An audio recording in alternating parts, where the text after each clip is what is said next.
தக்காளி, வெங்காயம், மிளகு, சீரகம், சோம்பு போட்டு நான் ஏற்கனவே வதக்கி வச்சுட்டேன். தாளிக்கிறதுக்காக வெங்காயம், தக்காளி நான் கட் பண்ணி வச்சுட்டேன். நம்ம வதக்கி வச்சதெல்லாம் உள்ள போட்டுக்கலாம். போட்டு நல்லா அரைச்சி எடுத்துக்கலாம். நம்ம இப்போ அரைச்சிக்கிட்டாச்சு. இப்போ நம்ம கிரேவி வைக்கணும்னு பார்த்துடலாம். நம்ம அடுப்பு பற்ற வச்சுக்கலாம். அப்புறமா குக்கர் எடுத்து வச்சுக்கலாம். ஊற்றிக்கலாம். உங்களுக்கு தேவையான நீங்கள் எண்ணெய் ஊற்றிக்கோங்க. சோம்பு, பட்டை, ஏலக்காய் நம்ம போட்டுக்கலாம். சோம்பு நல்லாவே பொரிஞ்சிருச்சு. இப்போ நம்ம கட் பண்ணி வச்ச வெங்காயத்தை போட்டுக்கலாம். வெங்காயத்தை போட்டாச்சு.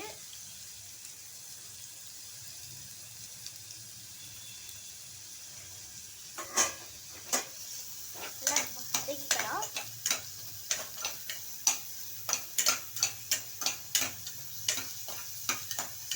வெங்காயம் நல்லாவே ப்ரௌன் ஆயிடுச்சு.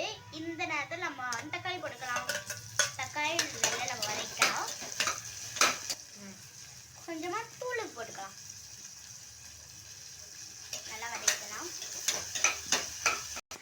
இப்போ எல்லாமே நல்லாவே இப்போ வதங்கிடுச்சு. இப்போ நம்ம அரைச்சி வச்ச மசாலா பேஸ்ட் போட்டுக்கலாம். மசாலா நம்ம கொஞ்சம் போட்டுக்கலாம். அதுக்கப்புறமா காஷ்மீர் மிளகாய் தூள் நம்ம கொஞ்சம் ஒரு ஸ்பூன் போட்டுக்கலாம். இது ரெண்டையும் போட்டு நல்லா மிக்ஸ் பண்ணிக்கலாம். இப்போ நம்மளோட மசாலா நல்லாவே இப்போ எண்ணெய் பிரிஞ்சு வந்துருச்சு. இப்போ நம்ம மஷ்ரூம் போட்டுக்கலாம். மஷ்ரூம் நல்லாவே புளிஞ்சு விட்டு போட்டுக்கோங்க.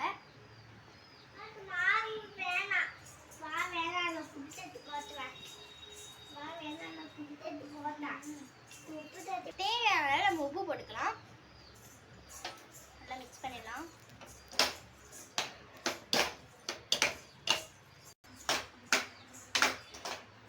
புடிதான் நம்ம இப்போ மிக்ஸி ஜார்ல இருக்க தண்ணியை ஊற்றி கிளறி விட்டுக்கலாம். இது பத்தாது, அதனால நம்ம இன்னும் கொஞ்சம் ஊற்றிக்கலாம். ஊற்றினாதான் கொஞ்சம் நிறைய வரும். அப்பதான் எல்லாருமே பத்தும். குக்கரை மூடி ஒரு விசில் நம்ம விட்டுறலாம். குக்கர்ல ஒரு விசில் வைக்க நான் இங்கே நின்று வெயிட் பண்ணும். இப்போ வேத்து ஊத்துது. ஒரு விசில் வந்துருச்சு. இப்போ நம்ம குக்கரை ஓப்பன் பண்ணி பார்க்கலாம். ஓப்பன் பண்ணிட்டேன். வாவ், சூப்பரா இருக்கு. பார்க்கும் போது எச்சி ஊறுது. பாருங்க, சூப்பரா இருக்கு. இப்போ நம்ம அடுத்தது கிரேவி சூப்பரா ரெடி ஆயிடுச்சு. இப்போ வாங்க நம்ம சப்பாத்தி போட்டுடலாம். சப்பாத்திக்கு நான் மாவுடன் தேய்ச்சி வச்சுட்டேன். ஸ்டவ் ஆன் பண்ணிக்கலாம். சிம்மில் வச்சுக்கலாம். கல்லு காந்துச்சு. இப்போ நம்ம ஒரு சப்பாத்தி எடுத்து போட்டுக்கலாம். அதுக்கு மேலே நம்ம எண்ணெய் தேய்ச்சிக்கலாம். எப்படி எல்லாம் புசு புசுன்னு வருது பார்த்தீங்களா? பார்க்கும் போதே எச்சி ஊரும்ல. சப்பாத்தி நம்ம போட்டு ரெடி ஆயிடுச்சு. கிரேவியும் ரெடி ஆயிடுச்சு. இப்போ நானே எனக்கு டேஸ்ட் பார்க்க போகிறேன். ஃபர்ஸ்ட் நான் சப்பாத்தி வச்சுட்டேன். இப்போ நம்ம கிரேவி ஊற்றிக்கலாம். எனக்கு கிரேவி வச்சு எனக்கு காளான் தான். ஓகே, போல் டேஸ்ட் பண்ணி பார்க்கலாம். ரொம்ப சூடா இருக்கு.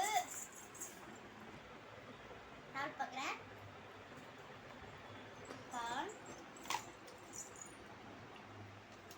சூப்பரா இருக்கு எல்லாமே. இதே மாதிரி நீங்களும் ட்ரை பண்ணுங்க. இந்த வீடியோ உங்களுக்கு பிடிச்சிருந்தா லைக் பண்ணுங்க, கமெண்ட் பண்ணுங்க, ஷேர் பண்ணுங்க. மறக்காம நீங்களும் சாப்பிட்டீங்க. சப்பாத்தி எப்படி இருக்கு? செம்ம டேஸ்ட். அங்க அம்மா பண்ண மாதிரியே இருக்கு. காயதாவே செம்ம டேஸ்ட்.